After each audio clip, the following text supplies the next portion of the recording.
Some days ago, I was rewatching the first season of Demon Slayer, and I realized that I overlooked a lot of things the first time I watched it. So here are some Easter eggs and facts you probably missed or forgot about. 1. Both Enmu and Muzan are the ones that dress in the most Western style in the anime. I paid special attention to the Asakusa arc, and while I could see some hats, suits, and briefcases, Muzan was the most flamboyantly Western-looking guy there.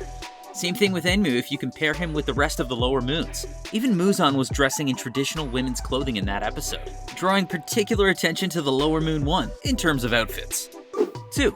In the final selection, we see these two weird kids greeting everybody. At first, I thought they were two girls, but I got to know that this is no other than Kiriya Ubuyashiki, Kaguya's only son, the one meant to inherit the Demon Slayer Corps command. 3. Coming back to Kanao, she's the only explicitly stated Tsuguko in the series. She was trained by her sisters Kanae and Shinobu.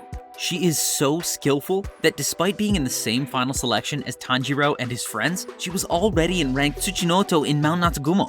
Just to give you a clearer view, Tanjiro, Zenitsu, and Inosuke were Kanoe in the Entertainment District arc. That's a rank below the one she had in Mount Natsugumo. Just imagine how impressive her performance as a Demon Slayer is. 4. Both Shinobu and Kanao wear an accessory that belonged to Kanae. In episode 25, we see that Shinobu used to wear a plain haori, and Kanao's butterfly hair ornament was different. But in the present, we see Shinobu using Kanae's astonishing butterfly haori and Kanao with one of the hair ornaments she used to wear. 5. Inosuke was so starved for kindness and decent human interaction, he basically glitched when faced with it. Right in the beginning when we met him, we saw him get all defensive toward anyone showing the slightest amount of kindness to him. Tanjiro's lack of anger toward Inosuke's action drove him crazy, but he slowly starts to show how he likes it, and even looks for it without realizing it. Like, at first he got quite frustrated when failing to annoy Tanjiro every time he showed any kindness to him. But then, he went all bubbly when the old lady from the Wisteria family crest house offered him comfortable clothing and tempura in this scene. Sure, he went wild right after, but in Mount Natsugumo, when Tanjiro thanked him, he went to the same bubbly state just remembering the hospitality of the old lady. And this time, he didn't hit anybody. And many episodes later, we even see Inosuke holding Tanjiro's shirt like a little kid. Honestly, I wouldn't have imagined this Inosuke to be this affectionate with Tanjiro later on. 6. Also, while analyzing Inosuke's behavior in the Wisteria house, I noticed two things. First, in the English dub of episode 15, I hear Zenitsu say, "Let's be best friends, Tanjiro." Let's be best friends, Tanjiro! Yes, friends, in an uwu voice. Maybe there's something wrong with my hearing, but I repeated it like 6 times, so I don't know. Let me know what you hear. 7. Second, why is Inosuke in his usual clothing here? In the previous episode, we saw him wearing the pajama-like clothing the old lady offered the boys, so why did he put his old clothes back? I think that's just a continuity mistake. I don't think he was that stubborn to purposefully put it back just to get changed again when the old lady asked him to. 8. Tanjiro has unusually rough hands for someone his age.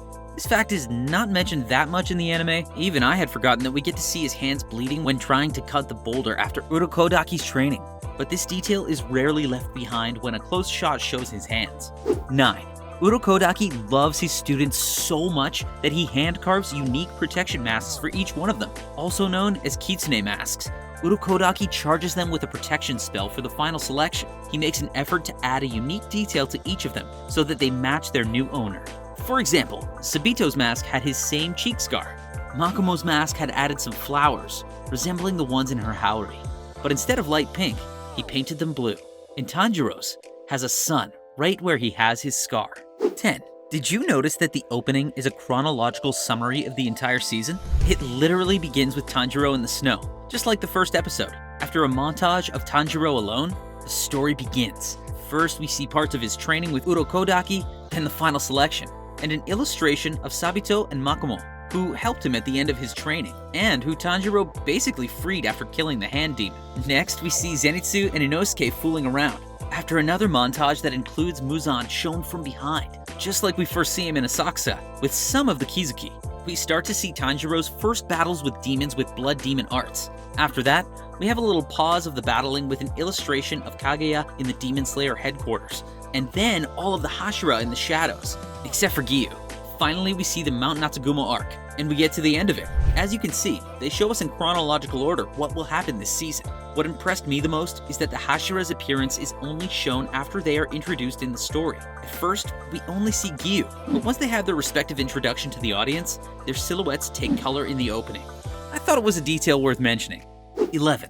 The ending is quite death-centered. I found out that the red spider lily is related to death in Japanese culture. And it hurt me a little when I noticed that right after the flowers, we see a bunch of illustrations of Tanjiro's family. I believe that the ending works as a reminder of Tanjiro's motivation throughout the story. 12. We tend to forget Inosuke's keen sense of touch. I blame the fact that he hasn't used it that much yet. But it is undeniable that Inosuke has an incredible sense of touch. His touch sensibility is so sharp that he can locate people miles away thanks to the little vibrations in the air. 13. Tanjiro can actually understand Zenitsu's sparrow. Of course, we know that Ukogi, or Chuntaro, can't speak, but when he tries to communicate with Tanjiro, he understands him perfectly. And you can tell it is not a lie because he speaks with the bird while everyone else is distracted, and doesn't make his peculiar lying face when talking about it with Zenitsu. 14.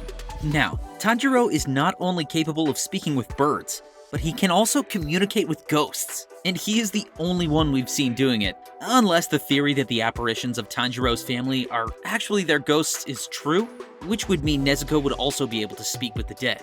What do you think? Are they also ghosts, or just projections of the Kamado siblings' memories of their family? 15.